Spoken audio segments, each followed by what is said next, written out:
يا أيها الذين آمنوا اتقوا الله ولتنظر نفس ما قدمت لغد واتقوا الله إن الله خبير بما تعملون. بسم الله الرحمن الرحيم. السلام عليكم ورحمة الله وبركاته.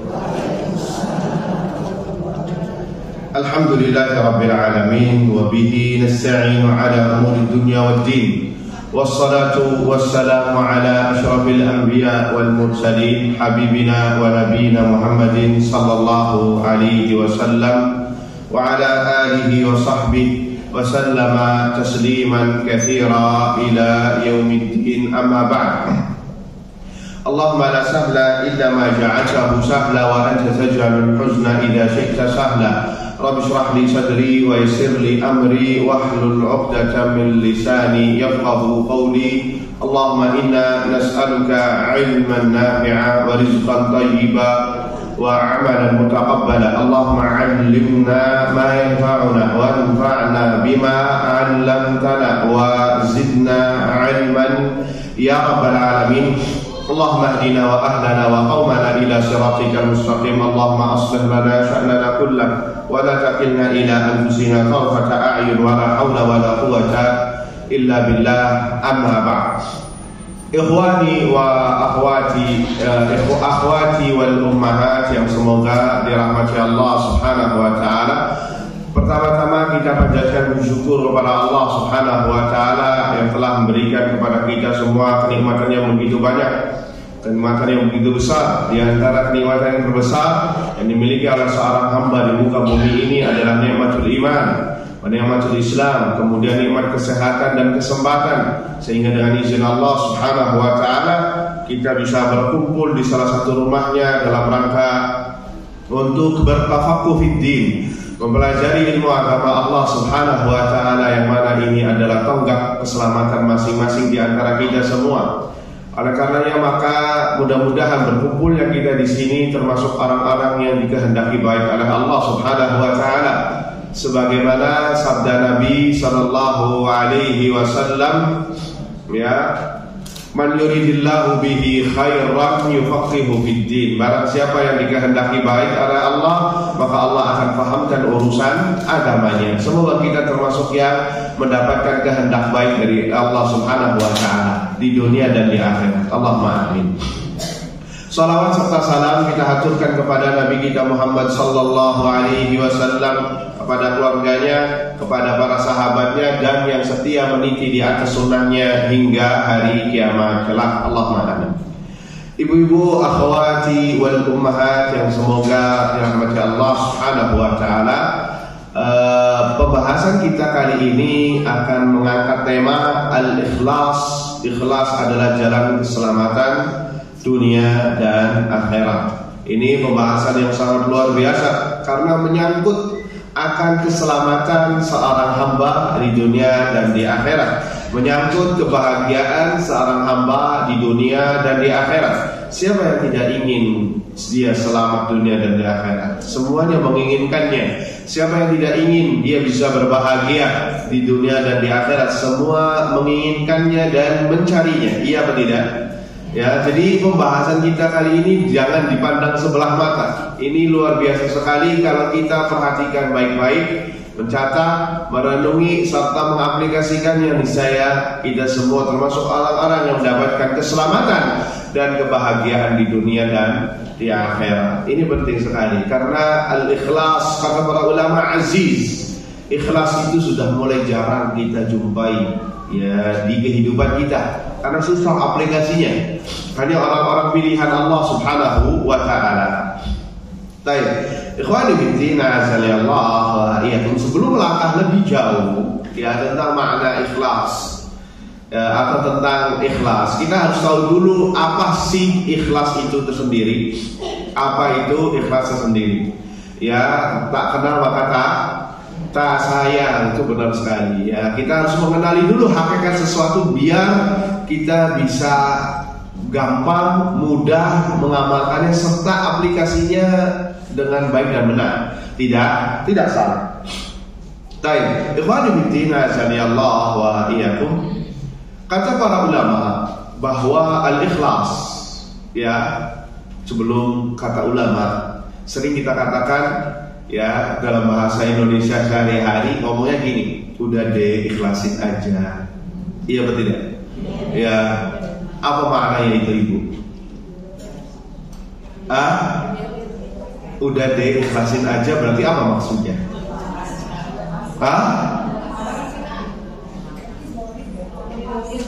Meridoi. Terus apa lagi? Rela.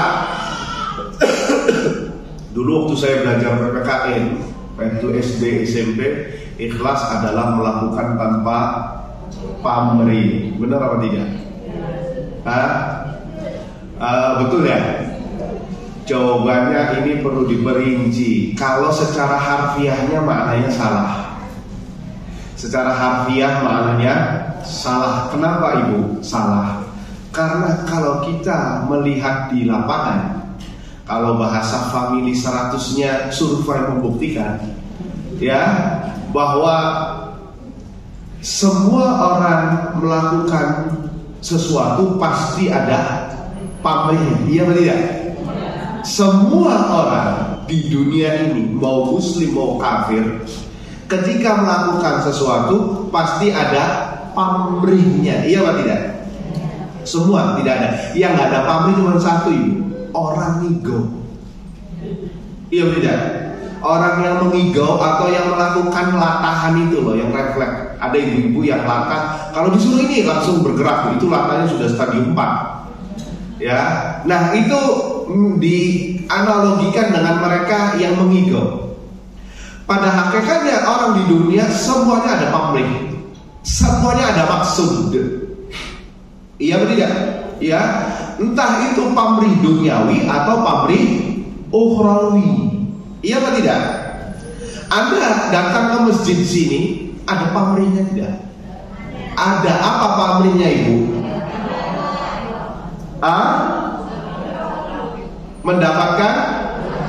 Mendapatkan ampunan, mendapatkan surga, mendapatkan ridho ilahi. Iya atau tidak? Pamrih bukan? Pamrih. Berarti melakukan tanpa pamrih ini perlu dikritisi. Mungkin maksud dari pembahasan yang di bahasa Indonesia tersebut yakni melakukan tanpa pamrih duniawi. Itu benar.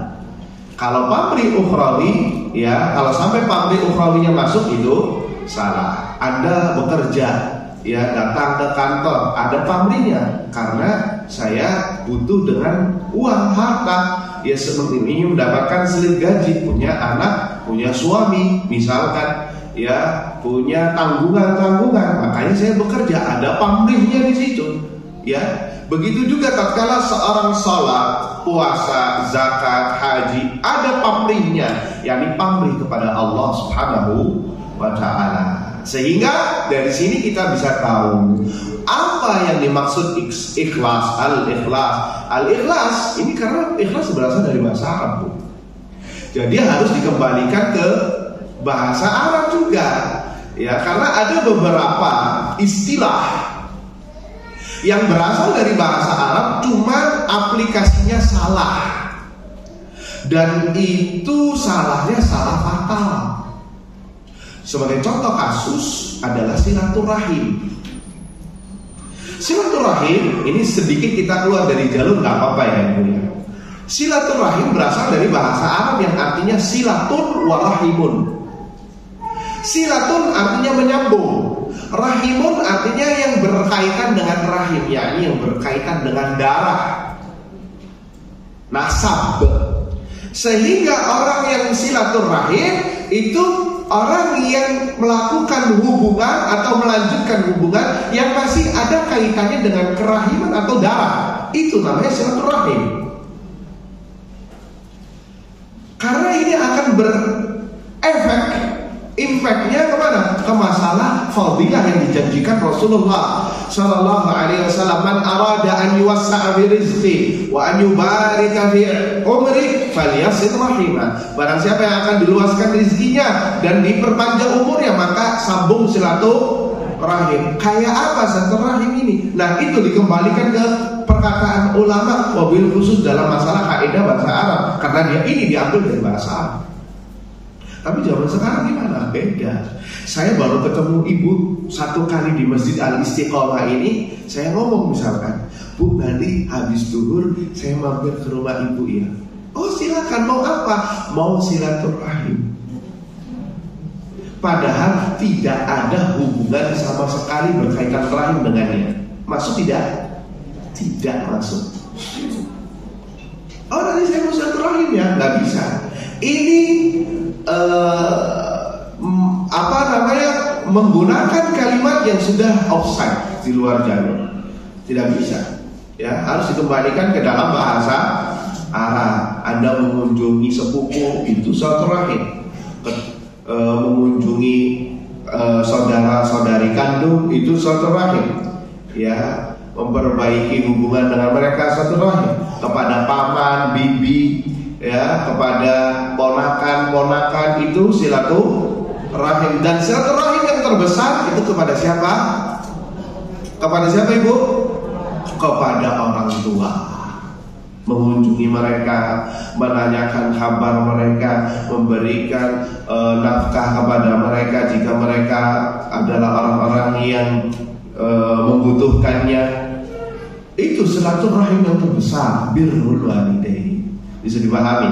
Nah, sama mirip dengan ikhlas ini, cuma silaturahim yang lebih parah. Ini agak sedikit penting. Ya. Jadi seseorang melakukan pamrih, yakni pamrihnya pamrih ukhrawi. Dari sini kita bisa tahu ikhlas adalah an yaqsidal 'abdu bi 'amalihi wajhallah wad daral akhirah. Seseorang dengan amalannya menginginkan pamrih ukhrawi, yakni wajah Allah, mengharap wajah Allah. Pamrih apa tidak? Pamrih. Dan pahala akhirat. Pahala akhirat berupa ampunan Allah Azza wa Jal, berupa surga Allah Azza wa Jal. Benar apa tidak?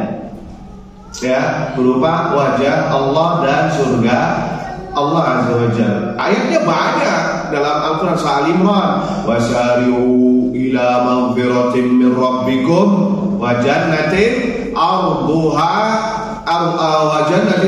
as-samawati wal ardu u'iddat lil muttaqin. Apa kata Allah? Bersegeralah kalian menuju ampunan Allah Azza wa Jalla, pamrih ukhrawi, wal jannatin, dan surga yang seluas langit dan bumi.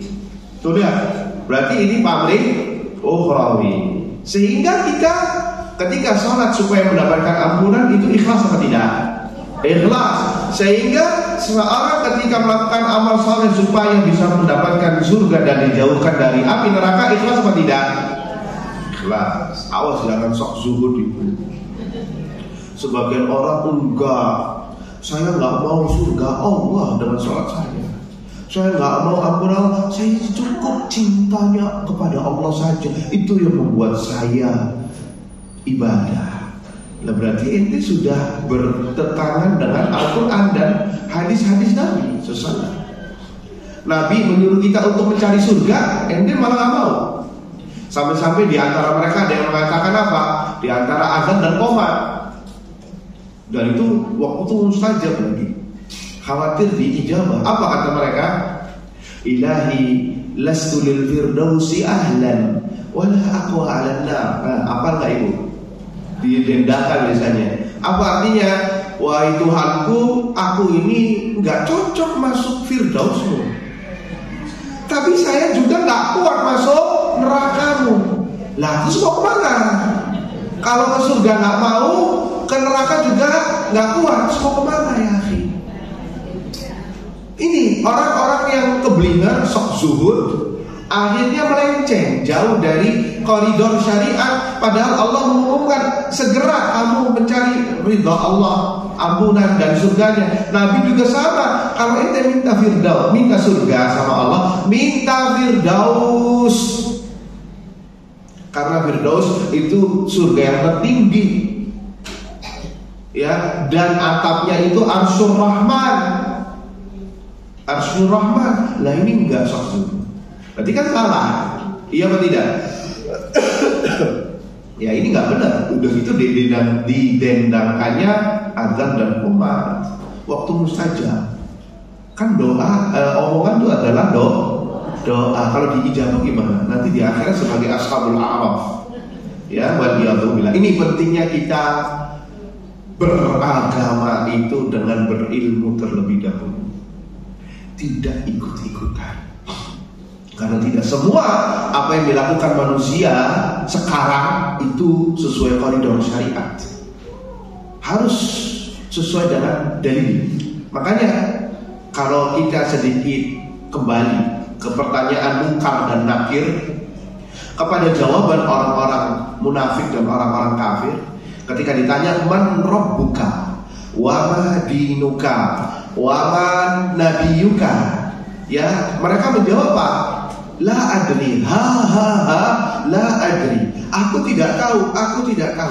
Akhirnya sama malaikat apa? Dipukul dengan palu dari besi yang apabila dipukul ke gunung itu hancur berantakan. Apa kata malaikat? La daraita wa la ta'laita. Iya, ente nggak tahu karena ente dulu nggak belajar. Ente nggak belajar agama, ente wala nggak mau tahu, ya sudah di sini juga nggak bakal tahu. Tuh, berarti kesimpulannya adalah beragama harus berilmu terlebih dahulu, tidak ikut-ikutan membangun agama kita. Terlebih khususnya lagi akidah itu harus dengan dalil qala Allah wa qala Rasul SAW. Makanya belajar kita ini sekarang. Nggak apa-apa Anda nggak paham, nggak hafal dalilnya, yang penting Anda memahaminya. Bisa dipahami ibu sekalian ya. Baik, ikhwan fillah, azani Allah wa iyyakum.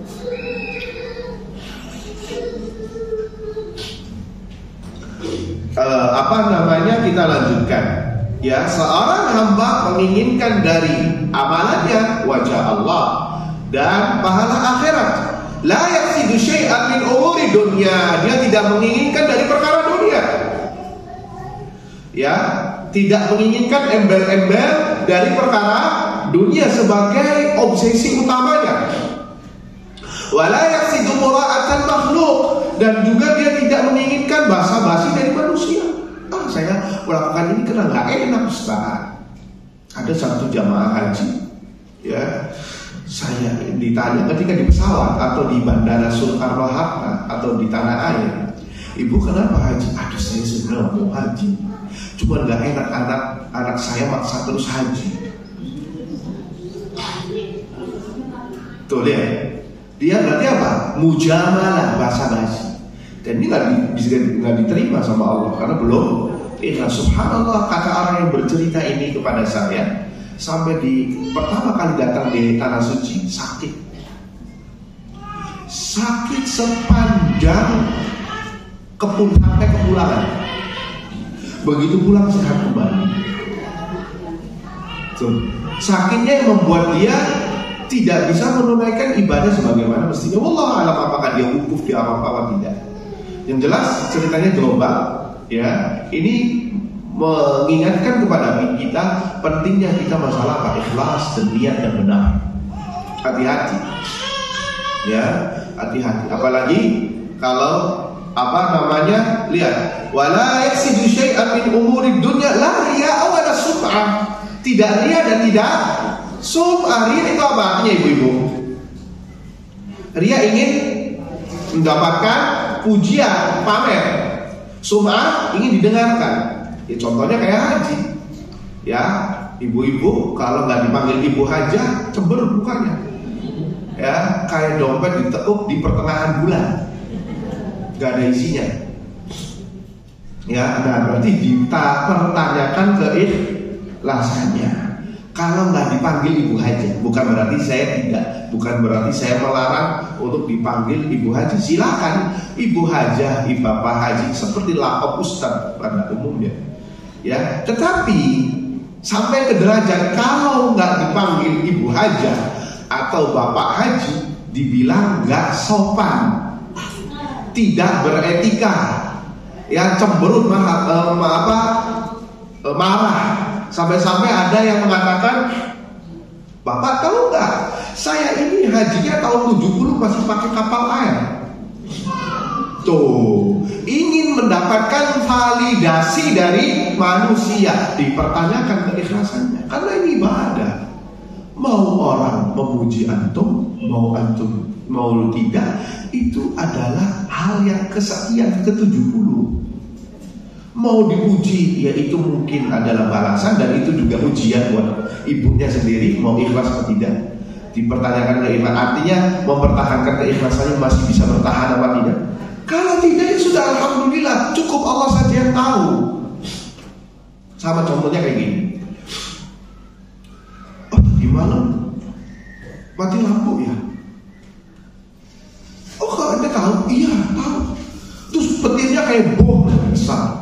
Loh, kok tahu? Iya, saya alhamdulillah saat tahajud. Saya alhamdulillah tahajud. Nah, intinya mau ke situ, ada modusnya. Ya, jadi mau ngabarin bahwasanya saya lagi sholat tahajud, pakai istilah embel-embel pemadaman listrik. Tuh. Oh, masya Allah. Iya, alhamdulillah saya segini sudah 13 tahun loh. Hati-hati, 13 tahun itu bisa sirna kalau dia menginginkan ria dan sum'ah. Hati-hati. Jadi ikhlas ini sangat dibutuhkan, wabil khusus ketika beramal dan setelah beramal. Apalagi ketika beramal ini, ya, banyak orang yang luput.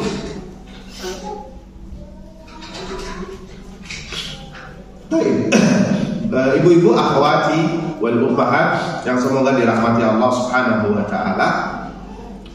Apa dalilnya tentang masalah ikhlas? Dan perlu diketahui bersama, ikhlas adalah amalan terbesar yang dilakukan oleh hati. Ketahuilah bahwasanya hati memiliki amalan sebagaimana anggota tubuh beramal. Ada ikhlas, ada tawakal, ada apa lagi, Bu?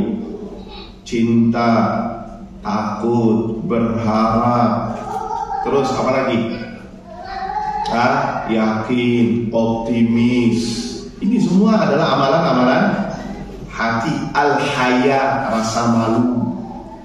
Ya, banyak sekali. Nah, kitabnya yang saya bawa ini judulnya apa? Hayatul Qulub, kehidupan hati. Ya, kehidupan hati, isi daftar isinya tentang masalah amalan-amalan hati. Dan yang paling pertama yang dikupas oleh mu'alif ini, Syekh Sa'ad Syidri Habibullah, adalah al-ikhlas. Berarti ikhlas termasuk amalan hati yang terbesar, ya, paling fundamental. Baik, banyak sekali dalil dari Al-Quran dan Sunnah Nabi Sallallahu Alaihi Wasallam yang menyuruh kita untuk ikhlas. Di antaranya surat Al-Bayyinah, ya, ayat 5. Ini semuanya juga hafal, ya. Wa ma umiru illa liya'budullaha mukhlishina lahuddina hunafa wa yuqimus salata wa yu'tuz zakata wa dzalika dinul qayyimah. Dan tidaklah mereka diperintahkan kecuali untuk beribadah kepada Allah dengan seikhlas-ikhlasnya. Lihat, coba kita berhenti sebentar dengan ayat ini. Coba, ya, tidaklah mereka diperintahkan kecuali untuk beribadah kepada Allah dengan sebenar, yakni seikhlas-ikhlasnya, semurni-murninya. Seakan-akan Allah mengatakan ini, kalau ente nggak ikhlas, nggak usah capek-capekin untuk beribadah, percuma, ya, tidak diterima oleh Allah Azza wa Jalla. Karena ikhlas harus ada pada amalan seorang hamba, harus ada. Jika tidak, maka tidak diterima oleh Allah Subhanahu wa taala. Yaitu dalam Al-Quran, dan ayat yang senada banyak, ya, tidak kita sebutkan semuanya karena waktu yang terbatas. Adapun dari sunnah Nabi Sallallahu Alaihi Wasallam, hadis diriwayatkan Nasa'i dan disahihkan oleh Syekh Al-Albani rahimahullahu taala, bahwa innallaha la yaqbalu minal amali illa ma kana khalisan wa btughiya bihi wajhuhu. Apa kata Nabi SAW? Sesungguhnya Allah tidak menerima dari amalan seorang hamba kecuali yang khalis, yang ikhlas dan berharap wajah Allah Subhanahu wa taala. Ini ikhlas. Jadi seakan-akan ya Nabi juga mengatakan yang senada ya dengan firman Allah tadi, ya kalau ente nggak ikhlas, halas amalan ente menjadi sia-sia belaka. Ya, kata Imam Ibnu Qayyim rahimahullahu taala, seorang yang beramal tanpa ikhlas dan tanpa ittiba, ya mengikuti sunnah Nabi SAW, kal musafir, seperti musafir yang mengisi bekalnya dengan pasir. Yahmiluhu wa la yanfa, ya dia membawanya bekal tersebut berat-berat tapi tidak ada manfaatnya. Tuh berarti mengerikan sekali ya. Nasallallahu salamata wal afiyah. Bahkan ayyatuha al-akhwat wal ummahat hafizakunallah azza wa jal, seseorang dengan keikhlasannya akan menjadikan hal yang mubah bisa bernilai ibadah yang berbuahkan pahala di sisi Allah Subhanahu wa taala. Ya, karena hal yang mubah akan menjadi pahala di sisi Allah Subhanahu wa taala. Ya, aktivitas-aktivitas yang biasa ia lakukan akan berbuah menjadi pahala di sisi Allah. Seperti halnya tidur, makan, minum, berolahraga. Ini sejatinya hukum asalnya mubah. Namun kalau kita niatkan agar kita ya tidur lebih awal agar supaya bisa bangun tahajud, itu maksimalnya, minimalnya agar bisa salat subuh tepat pada waktunya, maka tidurnya kita bernilai ibadah. Makan dan minum ini hal yang mubah. Namun tatkala kita niatkan agar kita bisa kuat beribadah kepada Allah Azza wa Jalla, maka makan dan minum kita bernilai ibadah. Begitu juga olahraga, hukum asalnya mubah. Namun tatkala kita berolahraga supaya ya ibu-ibu misalkan supaya hadir majelis ilmunya rutin, supaya terhindar dari macam penyakit, karena kalau sudah ada penyakit nggak bisa ngapa-ngapain termasuk ibadah, termasuk hadir majelis ilmu, maka olahraga yang ibu lakukan adalah ibadah. Ya, kalau saya kadang olahraga supaya masih bisa ngajar ilmu misalkan, maka olahraga yang kami lakukan itu bernilai ibadah. Tuh. Kenapa? Sekali lagi yang mempengaruhinya adalah faktor ikhlas. Dan sebaliknya itu mengerikan. Ibadah kalau tidak diniatkan karena ikhlas bisa berdosa. Ibu hadir di majelis ilmu ini kan ibadah, ya Pak tidak? Tapi diniatkan supaya untuk mencari korelasi atau relasi bisnis. Itu apa? Batu loncatannya hadir di majelis istiqomah. Ini niat yang tidak baik, niat dunia dengan menjadikan majelis ini sebagai batu loncatan misalkan. Ini berdosa, tidak ikhlas kata Allah. Dalilnya masih ada, antum masih ingat gak? Orang yang sedekah, orang yang menuntut ilmu, orang yang berjihad di jalan Allah Subhanahu wa taala. Iya atau tidak? Ya, menuntut ilmu supaya dibilang ustaz. Ya, ini rentan nih bagi kita nih. Kemudian ya membaca Al-Quran supaya dibilang qari, suaranya bagus. Kemudian yang bersedekah supaya dibilang tajir, dermawan. Kemudian yang berjihad sampai mati supaya dibilang pahlawan, supaya nanti nama jalannya namanya dia jalan Kapten Fulan bin Fulan. Ya, jadikan pahlawan negara. Nah ini masalah niat. Akhirnya apa? Semuanya dijerembabkan masuk ke neraka karena niat yang salah. Begitu juga amalan-amalan yang lain, hati-hati. Jangan jadikan obsesi ya dengan dalih duniawi, tidak boleh. Kalaupun antum dengan hadirnya majelis ilmu kemudian misalkan mendapatkan hal-hal positif dari perkara dunia, maka itu bonus. Maka itu apa? Bonus, tetapi bukan komoditas utama, bukan tujuan utama. Hampir udah mau ngomong kegemukan bukan apa? Obesitas. Ini mobilnya kurang. Bentar. Jadi jadikan perkara ikhlas itu nomor satu. Dan ikhlas itu memang susah. Sekali lagi susah sekali. Al-ikhlasul aziz. Ikhlas itu sangat jarang ditemui, susah. Bahkan penyakitnya para ulama, para orang-orang soleh adalah masalah ini. Karena mereka rentan untuk dipuji. Yang namanya orang baik itu rentan dipuji. Gak mungkin orang jahat dipuji, Bu. Orang jahat dicela, iya atau tidak? Ya makanya mereka jauh dari bab ini. Tapi yang hampir susah dan bisa terkena godaan setan, orang-orang saleh, karena mereka rentan dipuji. Kalau dipuji, hati-hati, yang tadinya ikhlas menjadi tidak ikhlas. Makanya dalam agama Islam itu seorang tidak diperkenankan memuji depan orangnya. Tidak diperkenankan kecuali kalau ada maslahat yang diharapkan, maslahat yang besar. Tapi secara umum tidak diperbolehkan. Seakan-akan Anda mematahkan tulang punggungnya. Makanya ada riwayat mengatakan dilempar dengan apa? Ditaburi dengan pasir. Karena dia sedang memercikan api kepada orang tersebut. Karena secara umumnya manusia suka dipuji, ya tidak? Suka dipuji. Lihat orang-orang penjilat. Itu hobinya mengangkat puji baru dapat bonus, dapat ini. Kenapa? Secara umum orang itu suka dipuji. Maka hati-hati, jangan memuji orang ya di depannya.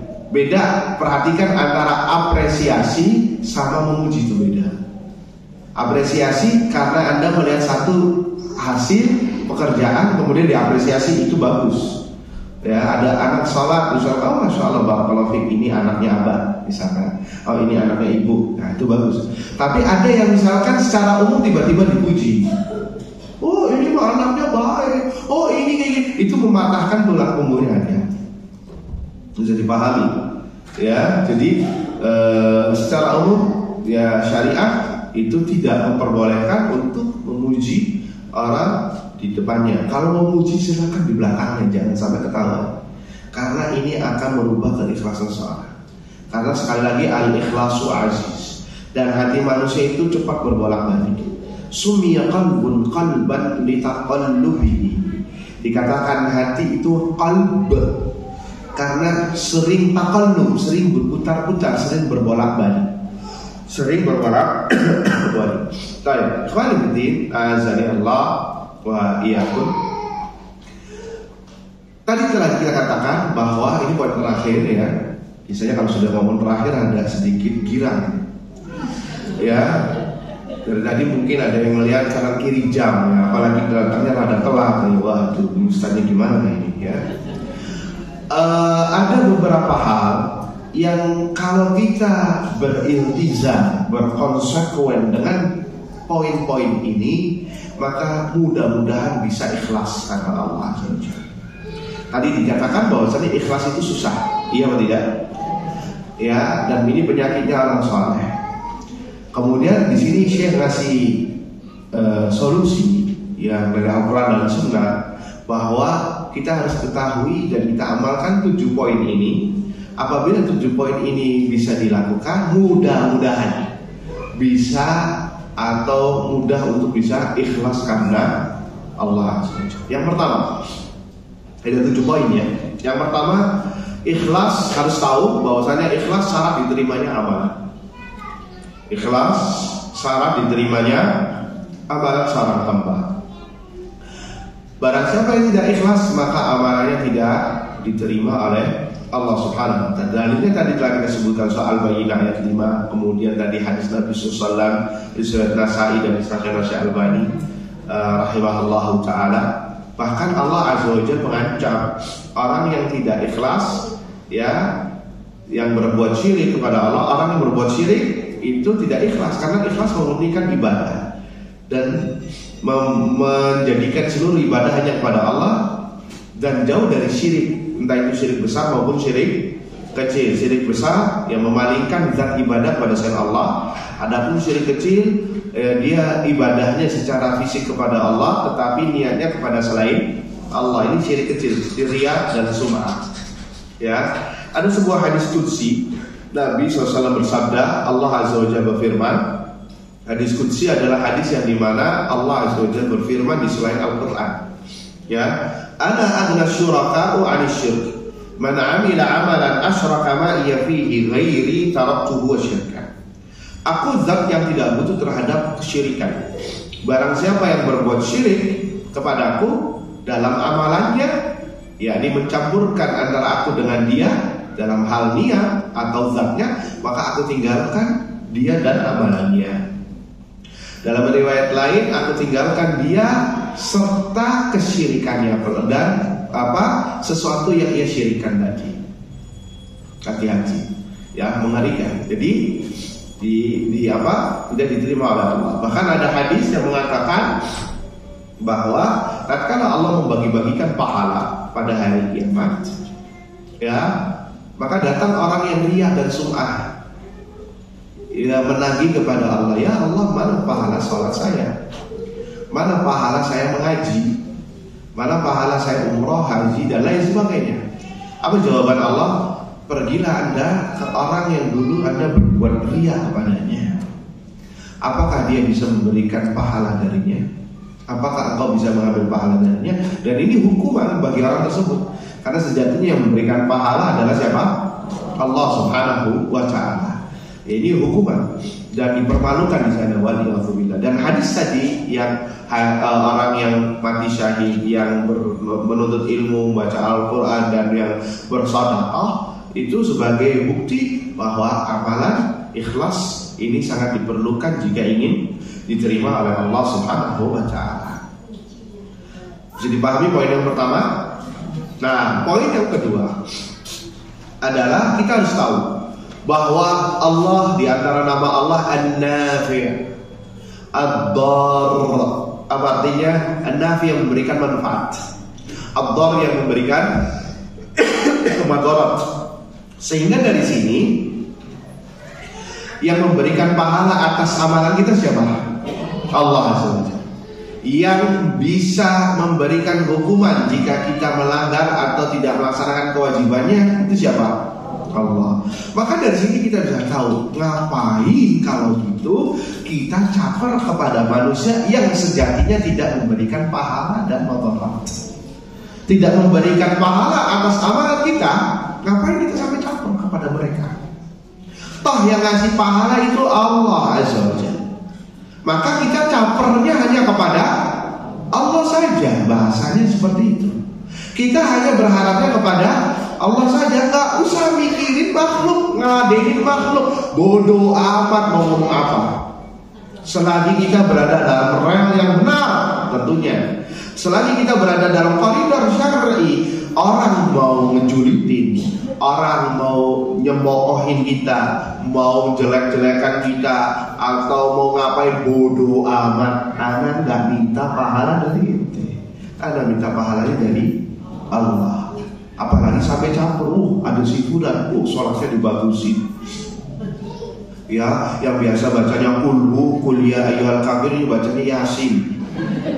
Ya, sama Al-Baqarah. Kenapa? Ada orang yang selama ini ia kagum-kagumi datang supaya bilang, oh si fulan rajin sholat. Nah, orang yang seperti ini salah kaprah. Karena sejatinya yang memberikan pahala adalah Allah. Kalau kita terapkan poin kedua ini saja, gampang hati kita untuk tidak riya.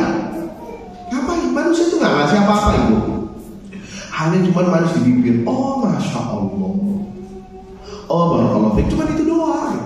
Kita udah ngabarin cerita-cerita, jawabannya masya Allah, masya Allah. Udah, habis itu gimana? Nggak ada apa-apa. Tapi kalau Anda mintanya sama Allah, Allah memiliki surga, Allah memiliki ampunan, Allah memiliki kenikmatan-kenikmatan yang besar yang sudah dijanjikan kepada orang-orang yang ikhlas karena Allah Subhanahu wa ta'ala. Bisa Bisa dipahami itu nomor 2. Nah, yang ketiga adalah bahwa pahala dan ganjaran itu sesuai dengan kadar ikhlas dan niat seseorang dalam beramal. Semakin besar ikhlas dan niat yang baik ketika beramal, maka semakin besar pula pahala yang ia gapai. Semakin tipis iman, ikhlas dan niat yang baik, kalau kata bahasa netizen setipis tisu imannya, maka seperti itulah gambaran pahala yang akan didapatkan. Oleh karenanya maka orang yang sholat berjamaah dengan satu imam itu pahalanya sama apa berbeda? Berbeda apa sama? Ada yang bilang sama? Oh, berarti itafaqal ulama nih, ulama bersepakat nih. Jawabannya berbeda. Apa yang membedakan? Faktor ikhlas dan niat. Ada yang niatnya ikhlasnya 90%, ya pahalanya 90%. Ada yang ikhlasnya 75%, ya segitu. Ada yang 5%, ya 5%. Ada yang 0, ya 0, bahkan dapat dosa. Itu sebagai contoh kasus sholat. Dan juga amal-amal yang lain, puasa, zakat, haji. Haji juga sama. Gak semua orang itu mabrur. Ada yang pulang ke tanah air dosa-dosanya dihapus sebagaimana dia dilahirkan kembali dari rahim ibunya. Ada yang setengah dari dosanya dihapus. Ada yang diringankan dari dosanya. Ada yang pulang ke tanah air malah nambah dosa. Tidak dapat apa-apa. Karena apa? Salah niat. Tidak ikhlas karena Allah. Karena tujuannya pengen dapat gelar hak dan haja, sehingga gak dapat apa-apa kecuali dosa. Tuh, bahaya apa tidak? Bahaya sekali. Jadi ikhlas ini mempengaruhi kinerja seseorang untuk mendapatkan pahala yang besar di sisi Allah Subhanahu wa taala. Innamal a'malu binniyat wa innamal likulli imri'in ma nawa. Amalan itu sesuai dengan niatnya, dan seorang akan diganjar sesuai dengan niatnya. Kalau niatnya baik akan diganjar dengan baik, yaitu ikhlas. Kalau niatnya buruk maka akan mendapatkan dosa. Waliyahumillah. Baik. Sekarang yang keberapa? Keempat. Alhamdulillah masih bersama saya ya. Ya, tidak mikirin makan siangnya di mana. Nah ini juga ngaruh tuh ya, Ustadz yang lamaan lagi ngomongnya. Ini udah lapar, mau janjian sama temen makan bakso. Ya Allah ya, udah gitu datangnya ada telat lagi. Wah, dikunciin kayaknya. Nah, tapi yang keempat adalah barang siapa yang mencari ridha Allah sampai mengorbankan murka manusia, maka Allah akan ridha kepadanya dan menjadikan manusia yang murka akan ridha setelahnya. Saya ulangi, barang siapa yang mencari ridha Allah Azza wa Jalla sampai mengorbankan murka manusia, kalau ada, ya, kalau nggak ada pun akan dijadikan sama Allah ridha, maka Allah akan ridha kepadanya dan menjadikan manusia yang lain juga ridha, karena dia berharap kepada Allah Azza wa Jalla. Dan sebaliknya, barang siapa yang mencari murka Allah atau barang siapa yang mencari ridha manusia sampai mengorbankan murka Allah, sampai mendatangkan murka Allah gara-gara dia ingin mencari ridha manusia. Misalkan seorang karyawan melabrak larangan Allah karena supaya atasannya nggak marah, misalkan melakukan hal yang haram, ya, atau contoh kasusnya yang riya ini sampai mengorbankan murka Allah, maka apa yang terjadi? Allah murka kepadanya dan menjadikan manusia yang ridha sebelumnya menjadi murka. Hati-hati, karena hati manusia Allah yang kendalikan. Allah jadikan yang tadi ridha menjadi murka, Allah yang mengembalikannya, Allah yang membolak-balikannya. Ya, fa inna qalba bani Adam fi usbu'aihi min usbu'aihi rahman, atau kama qala Nabi sallallahu alaihi wasallam. Karena hati manusia itu berada di dua jemari Allah azza wajalla, yuqallibuha kaifa syaa. Allah bolak-balikan sesuai kehendaknya. Sehingga barang siapa yang mengorbankan ridha Allah, ya, mengorbankan ridha manusia dalam rangka untuk mencari ridha Allah, maka Allah akan ridha kepadanya dan menjadikan manusia yang lain ridha. Dan sebaliknya, barang siapa yang mengorbankan ridha murka Allah dalam rangka untuk mencari ridha manusia, maka Allah akan murka kepadanya dan menjadikan manusia yang lain murka. Hati-hati. Makanya seorang muslim itu bukan tipe penjilat. Sekali lagi, seorang muslim bukan tipe penjilat. Karena keimanan itu bertolak belakang dengan tipikal karakter orang penjilat. Karena rizki ada di tangan Allah.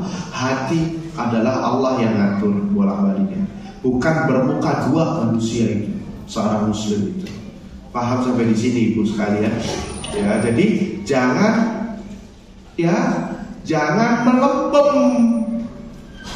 Baru dibilang Wahabi saja langsung balik lagi.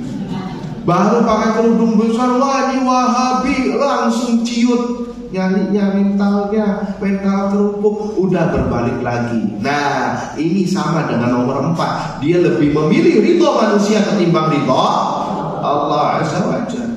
Hadapi saja dengan santai, karena mereka jahil, mereka nggak tahu apa-apa.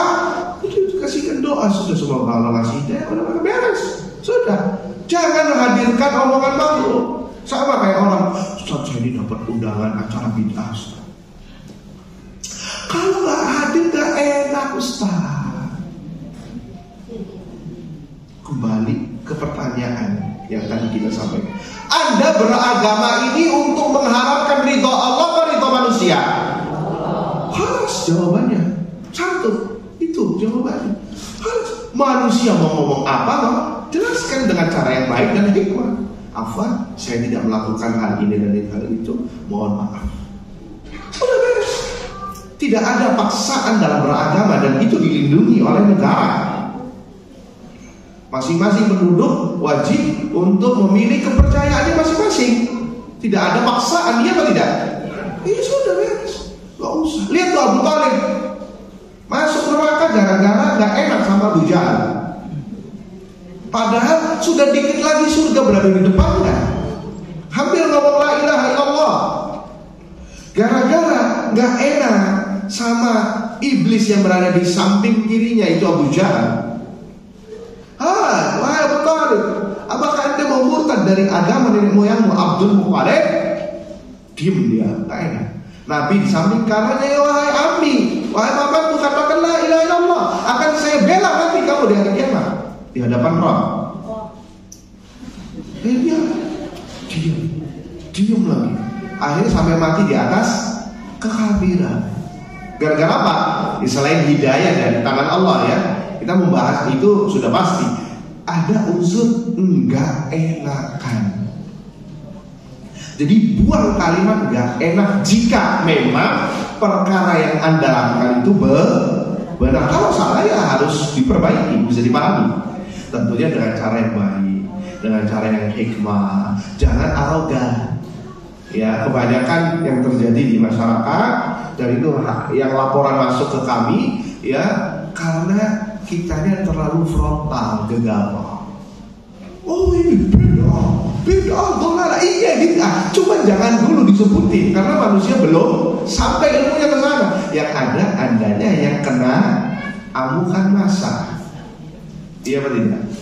Ya, beda antum datangin orang yang lagi mabok, dinasihati, tentunya dinasihatinya setelah sadar ibu. Kalau belum sadar, ibu yang dinasihati. Ya, atau wanita yang nggak berhijab misalkan, ya dinasihati kalau dia masih memiliki iman. Jazakillah khair, barakallahu fi, doakan saya supaya saya bisa bertobat kepada Allah. Iya betul, itu maksiat. Tapi kalau perkara bid'ah, oh ini bid'ah dalalah. Jawabannya benar, kullu bid'atin dalalah. Tapi orang sensitif masalah ini. Akhirnya apa? Wahabi, wah aliran garis keras, anti NKRI, wah segala macam disematkan. Kenapa? Karena kita dakwanya tidak dengan hikmah, dengan benar. Harus pakai diplomasi, itu perlu. Maaf, saya tidak bisa menghadiri acara ini terlebih dahulu. Karena orang-orangnya awam, ya terkadang penting untuk muter, ya sepertinya saya nggak bisa. Mohon maaf ya, karena kami menganggap ini tidak bagian yang disunnahkan, sudah di TPS. Kalas, nggak ada perkara A, B, C, dan lambat laun masyarakat akan menilai. Bisa dipahami ibu sekalian. Ini sekalian survei ini. Yang kelima, benar yang kelima ya? Yang kelima saya singkatkan saja karena sudah kedengaran suara Ustaz, cepetan Ustaz. Yang kelima adalah al-ikhlas. Itu akan menjauhkan was-was syaitan, godaan syaitan. Dan syaitan tidak mampu untuk mendekatkan kepada seorang hamba dari godaannya. Tidak mampu. Orang yang ikhlas karena Allah Subhanahu wa ta'ala, ya, setan tidak mampu, tidak bisa menguasai orang-orang yang ikhlas karena Allah saja. Was-wasnya, godaannya dan lain sebagainya. Karena Allah pernah menyebutkan tentang janji setan di dalam surat Shad ayat 82-83. Ketika diusir dari kerajaan langit, qala fa bi'izzatika la ughwiyannahum ajma'in illa ibadaka minhumul mukhlasin. Qala, dengan kebesaranmu ya, aku benar-benar akan menyesatkan manusia seluruhnya kecuali satu. Ini yang saya nggak bisa. Siapa? Hamba-hambamu yang ikhlas. Ini saya nggak mampu. Ini saya nggak mampu. Ya, was-was, godaan dan lain sebagainya akan dijauhi. Makanya orang-orang yang suka was-was, ya, maka harus melatih diri agar sering ikhlas, agar bisa mudah untuk menjauhkan was-was syaitan. Was-was ini banyak godaan dan lain sebagainya. Baik, yang keenam adalah orang yang ikhlas akan dimudahkan Allah untuk menjauhi maksiat. Bukan berarti dia maksum, bukan. Akan tetapi dimudahkan untuk menjauhi maksiat dan dijaga oleh Allah Azza wa Jalla dari dosa. Kalaupun terjerembab dalam berbuat dosa, langsung diarahkan ke taubat yang nasuha. Itu bentuk dari penjagaan Allah Azza wa Jalla. Tidak ngelos, tidak terus-terusan.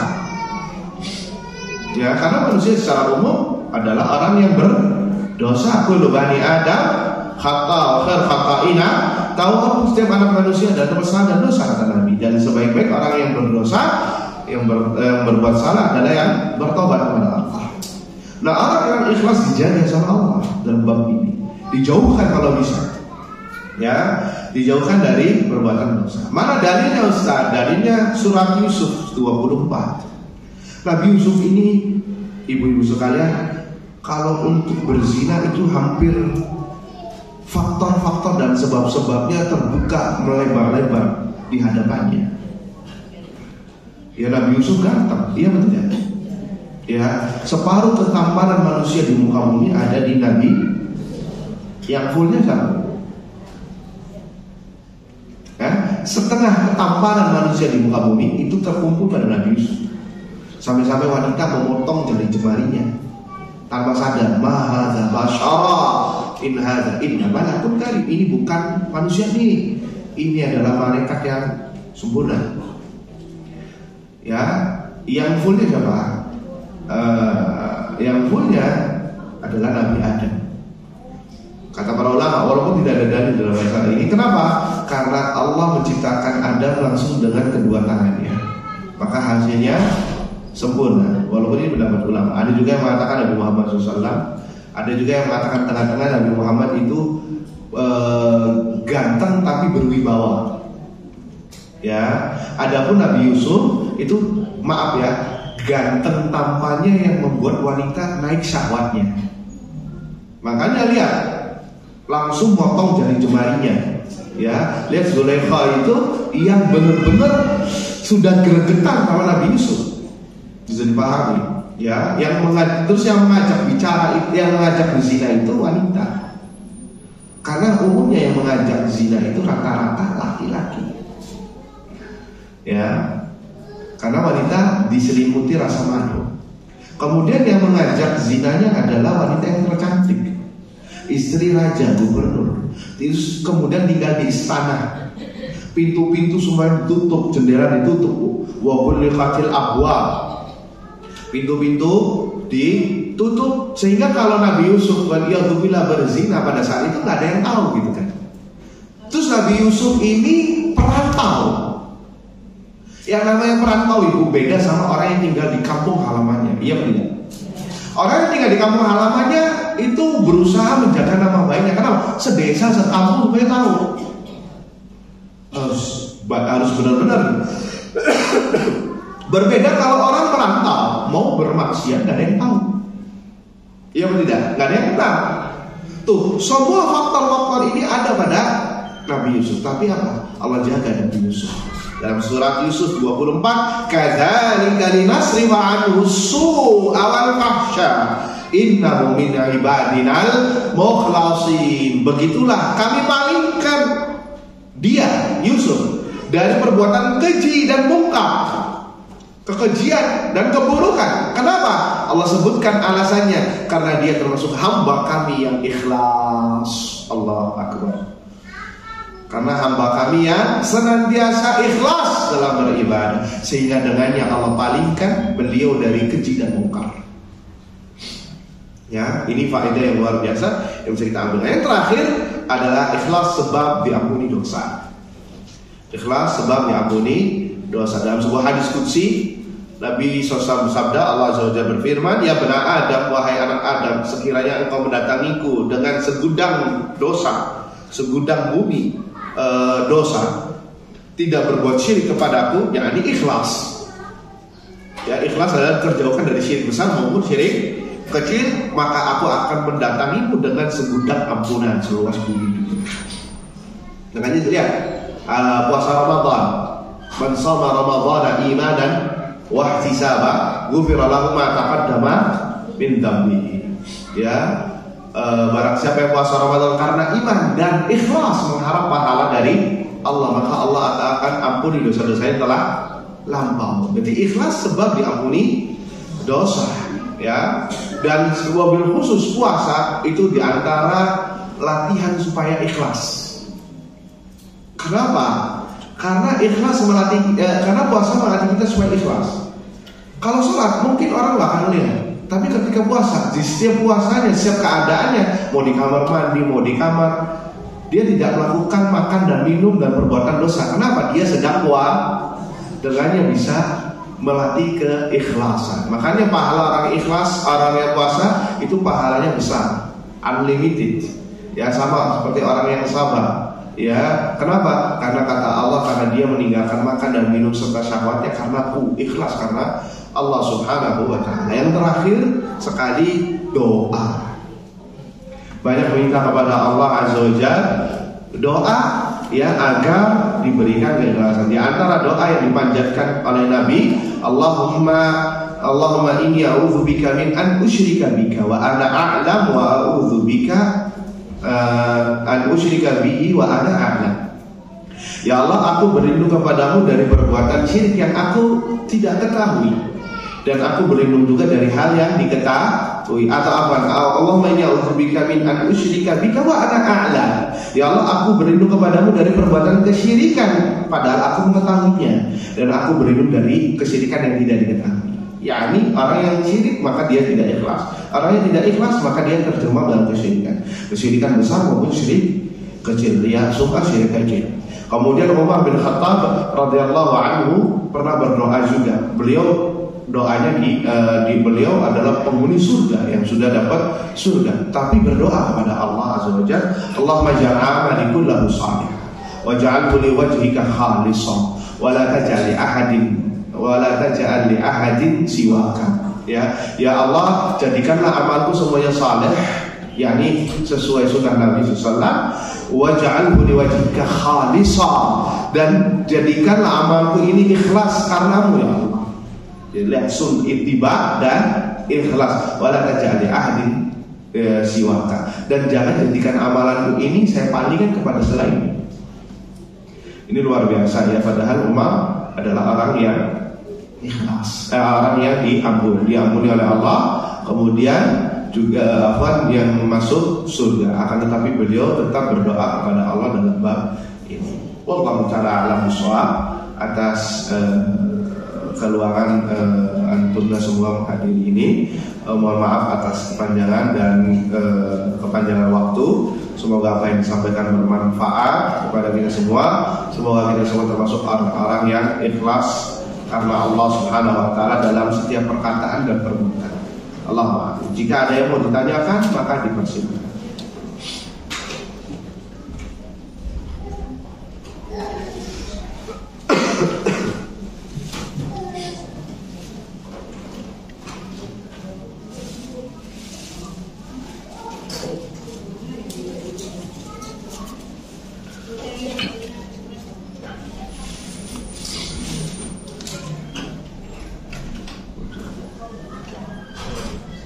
Ini ada piutang bon ini ya. Ternyata dibaliknya.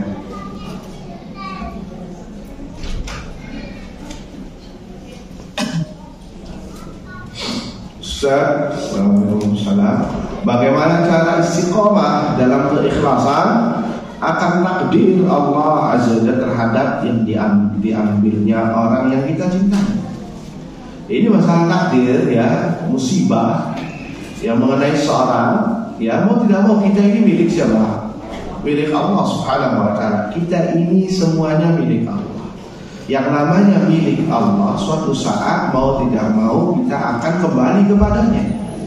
Hanya hitungan waktu saja. Kita harus mengimani bahwa dunia dan alam raya ini adalah milik Allah Subhanahu wa ta'ala. Tidak ada yang langgeng di dunia ini.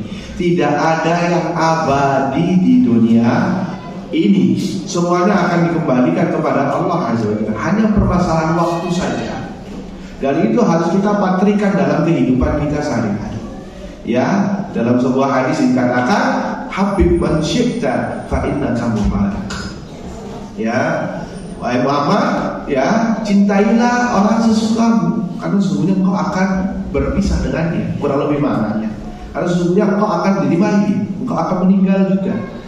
Ya, jadi ini sudah menjadi sunnatullah. Di dalam dunia ini kita tidak bakal bisa hidup langgeng, termasuk dengan orang-orang yang dicintai, dengan orang-orang yang dicintai.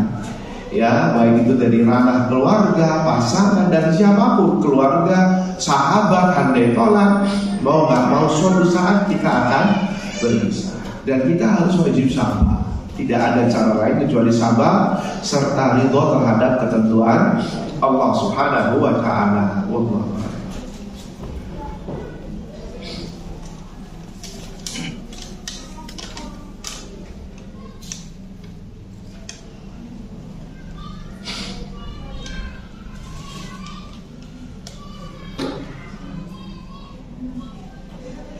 Afwan Ustaz, kalau sakit hati sama orang terus minta dia berdoa kepada Allah agar membalasnya, yakni doa keburukan, apakah dibolehkan?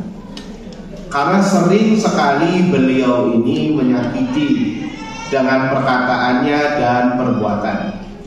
Berarti saya kalau berdoa keburukan, apakah saya dikatakan belum ikhlas, ya Ustaz? Semoga Allah mengampuni saya dan kita semua. Baik, perlu diperinci. Ya, kalau Anda memang terzalimi, ya, terzalimi, tahu ya terzalimi ya, direnggut hak-haknya, secara hukum asal memang dibolehkan untuk mendoakan keburukan. Ya, karena Nabi SAW bersabda kepada Mu'adz bin Jabal ketika mengutus ke Yaman, wattaqi da'watal mazlum fa innahu laysa bainaha wa bainallahi hijab. Takutlah wahai Mu'adz doa orang yang terzalimi, Karena sungguhnya doa orang terzalimi itu tidak ada hijab antara doanya dia dengan Allah. Dalam riwayat disebutkan orang yang terzalimu itu diijabah wa in kana fasiqa, walaupun orangnya itu fasik. Dalam riwayat lain dikatakan walaupun wa in kana kafira, walaupun orangnya kafir. Kalau dia terzalimi, hak-haknya terebut, ya, maka dia bisa diijabah doanya. Maka hati-hati, jangan sampai kita berbuat zalim kepada sesama manusia, entah itu dengan perkataan maupun dengan perbuatan. Hati-hati. Atau orang kafir kalau dizalimi diijabah oleh Allah. Karena Islam mengangkat betul yang namanya keadilan, ya, dan menumpas yang namanya kezaliman. Akan tetapi ibu-ibu sekalian yang semoga dirahmati Allah Azza wa Jalla, itu hak bagi mereka yang terzalimi. Akan tetapi Islam mengajarkan yang jauh lebih afdal adalah dengan memaafkan. Itu jauh lebih baik dan akan mendapatkan pahala yang besar, ya. Idfa billati hiya ahsan. Balaslah dengan sesuatu yang lebih baik. Lihat Abu Bakar As-Siddiq radhiyallahu taala anhu, tatkala, ya, ada seorang munafik yang selama ini, ya, ditanggung, atau ada salah satu seseorang yang ditanggung oleh Abu Bakar, ternyata selama ini yang memfitnah Aisyah radhiyallahu taala anha untuk masalah zina. Akhirnya sampai Abu Bakar bersumpah, demi Allah saya bakal putus masalah nafkah dia padanya. Akhirnya turun firman Allah Azza wa Jalla, ya, agar, ayatnya saya lupa, agar tetap bersambung nafkahnya. Ya, apakah engkau mau Allah mengampuni dosa-dosamu? Akhirnya Abu Bakar merujuk dari perkataannya tersebut, kemudian masih memaafkannya dan masih melanjutkan nafkahnya. Artinya, kalau ingin kita mendapatkan pahala yang besar di sisi Allah Azza wa Jalla, yang pertama adalah meminta ihtisab pahala yang besar di sisi Allah. Bisa jadi orang-orang tersebut, orang-orang yang toksik tersebut adalah sebagai sarana penggugur dosa kita. Kalau kita bersabar, kalau kita, ya, mengharap pahala Allah Subhanahu wa taala, bisa jadi dengan kita bersabar derajat kita semakin tinggi di sisi Allah Subhanahu wa taala.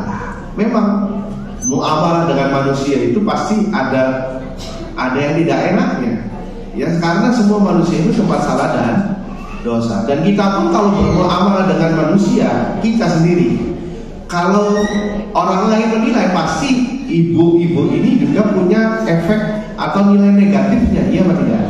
Semuanya, semua itu saling menilai satu sama lain. Nah, ini pentingnya kita untuk berakhlak mulia, ya. Maka dari ja'alna ba'dakum li ba'din fitnatan atasbirun, kata Allah. Dan kami jadikan antara satu dengan yang lain itu fitnah, ujian. Apakah kalian bersabar, mau bersabar? Ya, semuanya, ya, mau bersabar atau tidak. Jadi saya sarankan agar tetap, ya, mengharap pahala dari Allah Azza wa Jalla, maafkan dia dan doakan hidayah. Mendoakan seorang muslim di belakang itu mustajab tidak? Mustajab. Anda mendoakan orang lain muslim di belakangnya tanpa ketahuan, itu mustajab. Sampai malaikat mengatakan wa anta bimithlihi, dan engkau pun setimpal dengan dia. Ya Allah, berikanlah hidayah kepadanya. Ya Allah, berikanlah dia akhlak yang mulia, agar tidak berkata yang tidak baik dan benar. Hadza, yang seperti ini jauh lebih afdal, lebih baik ketimbang Anda mendoakan keburukan. Walaupun secara hukum asal tidak terzalimi, tidak masalah. Wallahu ta'ala a'lam bishawab. Sudah selesai? Habis. Baik, mudah-mudahan apa yang disampaikan bermanfaat untuk kita semua.